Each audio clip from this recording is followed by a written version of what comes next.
ជំរាបសួរពុកម៉ែបងប្អូនអតិថិជនទាំងអស់នៅក្នុងបណ្ដាញសង្គម YouTube ជួបគ្នាចាជាថ្មីទៀតហើយជាមួយនឹងម៉ាស៊ីនចម្រោះទឹកញ៉ាំលក្ខណៈគ្រួសារលើកនេះប្លែកជាងលើកមុនដោយសារលើកមុនបងប្អូនឃើញតែប្រភេទចម្រោះធម្មតាអត់ប្រើភ្លើងអីចឹងទៅទឹកចេញមកសីតុណ្ហភាពគឺលក្ខណៈថាគេហៅថាធម្មតាបងប្អូនប៉ុន្តែលើកនេះគឺប្លែកដោយសារយើងមានជាប្រភេទចេញមកក្តៅត្រជាក់ដែលយើងទឹមតែយកចូលស្តុកថ្មីហើយវាជាផលិតផលកូរ៉េយើងយកចូលពីរោងចក្រកូរ៉េផ្ទាល់តែម្ដងសម្រាប់ប្រភេទទី1ដែលខ្ញុំបង្ហាញជូនបងប្អូនគឺជាប្រភេទដាក់លើតុរៀងខ្លីបងប្អូនចាហើយប្រភេទនេះផងដែរគឺវាមានតម្រងច្រាស់ខាងក្នុងហើយស្រេចដែលបងប្អូនគ្រាន់តែតជាមួយនឹងទឹករត់ទឹកដើមជាប្រភេទទឹកដើមចូលចម្រោះម៉ាស៊ីននេះមកហើយទឹកចេញមកគឺមាន2ផ្លូវចាទី1គឺទឹកត្រជាក់4អង្សាដែលបងប្អូនអាចចាត្រងដាក់កែវដែលយើងវាលក្ខណៈថាវាចំណេញទឹកដែលចេញមកញ៉ាំទៅវាសុវត្ថិភាពនៅក្នុងការញ៉ាំហើយចាបានពីសីតុណ្ហភាពត្រជាក់បងប្អូនអាចញ៉ាំបាច់ចាំយើងយកទៅក្លាសេក្នុងទូទឹកកកដោយអាធម្មតា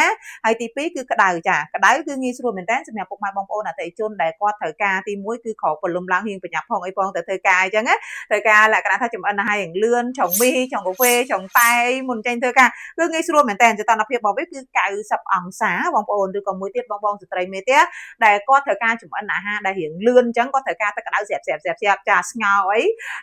ទឹកយើងក្តៅស្រាប់ដាក់តែបន្តិចគឺអូខេតែម្ដងចាអញ្ចឹងគឺវាងាយស្រួលមែនតើហើយម៉ាស៊ីននេះគឺរូបរាងស្អាតណា brand Water Care បងប្អូនអាចមើលបាន made in Korea មិនមែន assembly ឬក៏ technology ទេចាគឺលក្ខណៈថាវា made in Korea ផលិតផលកូរ៉េយើងយកចូលពីរោងចក្រកូរ៉េតែម្ដងចាហើយអានេះតម្លៃរបស់វាតែ$275ទេបងប្អូនណាយើង free សេវាដឹកជញ្ជូនទូទាំងប្រទេសហើយធានាចាទៅលើក្តៅត្រជាក់ហើយសម្រាប់តម្រងរបស់វា compressor របស់វាអីគឺលក្ខណៈថាវាស្តង់ដាបងប្អូនវាជាផលិតផលស្តង់ដាចាហើយមានគ្រឿងតំណ accessory មកកាផ្លេតែម្ដងបងប្អូនអាចមើលបានចាគឺស្អាតបើខាងក្រោមនេះអានេះគឺជាជើងសម្រាប់យើងដាក់ត្រូបងប្អូនដាក់ត្រូកែវក៏បានដបក៏បានចាហើយអានេះពេលដែលហ៊ីអីបងប្អូនបាច់បារម្ភថាខ្លាចវាហ៊ីហាចទឹកចេញមកក្រៅអត់ទេនេះអានេះគឺវាមានកឡុកកលាក់ដើម្បីវាជួយត្រងទឹកពេលដែលពេញទៅគឺយើងអាចបិទបានណាបងប្អូនចាអញ្ចឹងគឺវាងាយស្រួលមែនតើហើយពេលពេញបងប្អូនអាចដោះអញ្ចឹងមកចាយកតែចាក់ចោលហើយបន្តមកទៀតក៏យើងដាក់វាមកវិញអញ្ចឹងទៅណាបងប្អូនចាហើយនេះគឺគ្រឿងខាងក្នុងរបស់វាមានលក្ខណៈបែបនេះតម្រងមាន4ណាបងប្អូនទី1សេដាមិនចាពីទឹកចូលនេះមកនេះចូលពីខាងនេះបងប្អូនខាងក្រោយខ្ញុំឲ្យមើលខាងក្រោយណាចានេះទឹកចូលខាងនេះការតឡើងគ្រាន់តែយើងភ្ជាប់តំណទឹកដើមមកចូលអានេះទឺចូលដល់តម្រងទី1តម្រងទី1គឺជាតម្រងសេដាមិនដកនៅកកដីកំតិចកំទីដែលមាននៅក្នុងទឹក3ខែដូរម្ដងហើយតម្រងទី2នេះគឺជាព្រីកាបូននេះកន្លែងនេះណាបងប្អូនចាអានេះដកនៅពពួកក្លិនក្លដែលមាននៅក្នុងទឹកចាតម្រងទី3គឺជាតម្រងគោល US Ultra Filtration នៅខាងក្នុងនេះតែម្ដងណាចា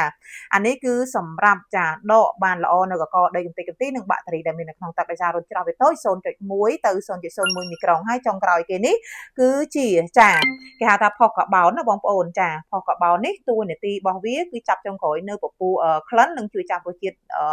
ទឹកហ្នឹងឲ្យវាឆ្ងាញ់វាជាប្រភេទកាបូនម្សៅគេហៅថា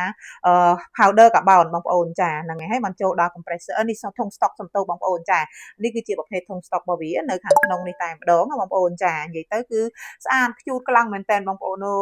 យនិយាយទៅគឺថ្មីតែម្ដងណាទៅចូលតម្លាក់ពីទូកុងតឺន័រមកចាហើយជើងនេះខ្ញុំយកមកអត់ជាច្រើនទេតែប្រហែល100គ្រាប់ទេអញ្ចឹងបងដែលត្រូវការណាអាចរុះរាន់ណាបងប្អូនចាផលិតផលកូរ៉េសុទ្ធតែម្ដងគ្រឿងរបស់គេគឺលក្ខណៈថាវា premium ចាវា classic តែម្ដងបងប្អូននិយាយទៅគឺស្អាតដាក់នៅលើតុបែបហ្នឹងលយមែនតើស័ក្តិសមចំពោះបងប្អូនដែលគាត់នៅតាមគេហដ្ឋានឬក៏ condo ដែលគាត់អត់សូវមាន space ទីតាំងអីចឹងអាទូចនេះបើអាធំក៏យើងមានដែរអាធំខ្ញុំនឹងថតលម្អិតនៅវីដេអូក្រោយចឹងបងប្អូនចាហើយឬក៏មួយទៀតបងដែលគាត់នៅតាមគេហៅថាក្រុមហ៊ុនស្ថាប័នរោងចក្រសហគ្រាសចាមន្ទីរពេទ្យសាលារៀនអីដែលគាត់មានក្រុមការងារច្រើនគាត់ត្រូវការចម្រោះទឹកចេញមកមានក្តៅត្រជាក់អីដាក់អញ្ចឹងបងប្អូនចាយើងមានភ្ញៀវមានពលឺមកលេងមើលទៅគាត់ថ្លៃថ្នូរសមរម្យស្អាតខ្លាំងមែនតើចាអញ្ចឹងពុកម៉ែបងប្អូនដែលគាត់ចង់បានអាចឆែកព័ត៌មានបន្ថែមបានចាឬក៏បងប្អូនមកទិញផ្ទាល់ក៏បានចាទីតាំងរបស់យើងនៅមុខពលានយន្តហោះពនតុងរៀងចុងពលានគៀកចំចៅនឹងទេបងប្អូនចាអរគុណច្រើនពុកម៉ែបងប្អូនដែលតែងតែតាមដានរៀងរាល់វីដេអូចាហើយបងប្អូនមួយខ្ញុំសូមជម្រាបបញ្ជាក់តើទៅនឹងខាងយើងគឺតែងតែពំនាំនៅផលិតផលដែលលក្ខណៈថា